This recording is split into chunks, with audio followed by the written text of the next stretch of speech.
Chapter 5. The Great Sea. I was dreaming of the ocean and the waves hitting the beach. Then I awoke. Where am I? My uncle came running. He's alive! Axel's alive! You fell down a tunnel into Hans's arms. Hans treated your wounds with a special Icelandic ointment. Uncle, have we returned to the surface?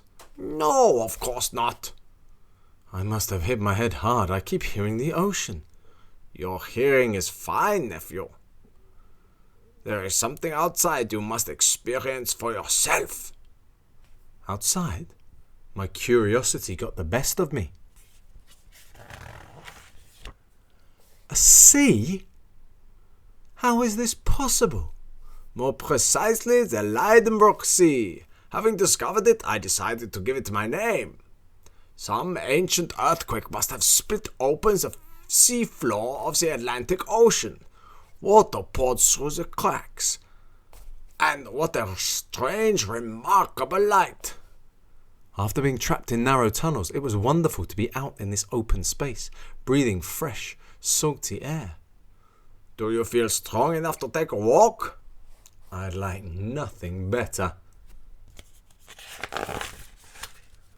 After we'd walked about a mile, a dense forest appeared in the distance. Trees shaped like umbrellas stood motionless despite the strong breeze. As we made it to their shade, I found myself in a forest of giant mushrooms. We walked on and saw wonders with every step. These ferns are larger than our trees back home. Look, here's the jaw of a mastodon. And here is its thigh bone. And there's an entire skeleton. Uncle, these bones are not fossils. What if one of these monsters is still alive? Tuesday, August the 11th. When do we start back to the surface? Start back? Our journey is not over. But we've reached a great sea. How can we cross it? You'll see. I followed my uncle along the shore.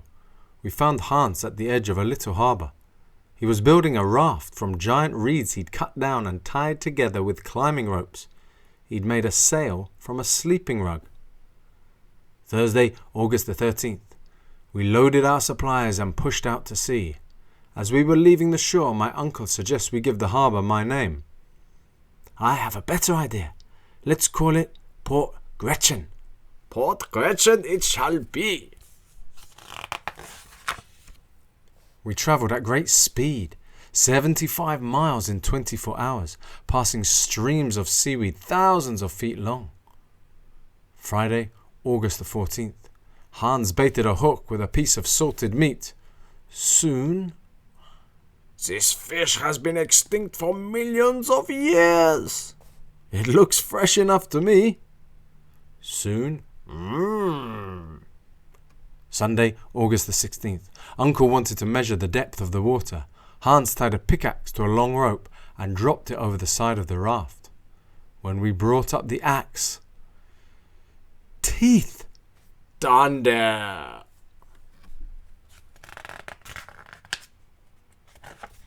Tuesday, August the 18th. That evening, 2 hours after I fell asleep, I was awakened by a massive wave. Hans pointed to a huge shape rolling in and out of the waves, less than a mile away. A colossal porpoise, a sea lizard. Those teeth are as long as daggers. On the other side of the raft, I saw a sea turtle and a serpent. They were both giants. I picked up my rifle, but Hans stopped me. What effect could the bullet have on these monsters? The serpent came near to the left side of the raft. The crocodile approached the right. The other creatures had disappeared. The monsters swam nearer. Eva! Hans says there are only two creatures.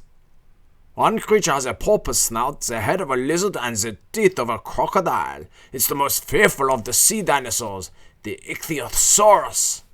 The other is a plesiosaurus, a serpent with the shell of a turtle. It's the mortal enemy of the first. The eye of the ichthyosaurus was as large as my head. Soon the creatures fell into a hissing, screeching battle. The monsters disappeared beneath the surface, nearly pulling us into the whirlpool they left behind. Minutes passed, and then an enormous head shot up out of the water. The plesiosaurus has been killed. When the ichthyosaurus did not reappear, we set sail and travelled more than 800 miles, putting us directly under England. Friday, August the 21st. I think we're in for a storm. Soon, electricity filled the air. Lower the sails. Nobody touch anyone. We could be killed by the shock. No, let the wind carry us to a far shore. The storm hit. We're done for. I would have died were it not for Hans. All three of us fell into a painful sleep. When we awoke the next morning, Hans had laid out our supplies under a large rock. We still had a 4-month supply of biscuits, salted meat, and all of our instruments.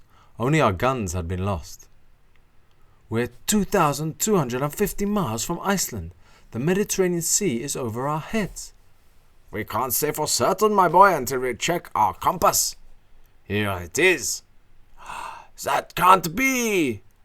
What's wrong? Don't you see? The needle was pointing north, in the direction we thought was south. During the storm, the wind had reversed itself and driven our raft back to the very same shore we started from.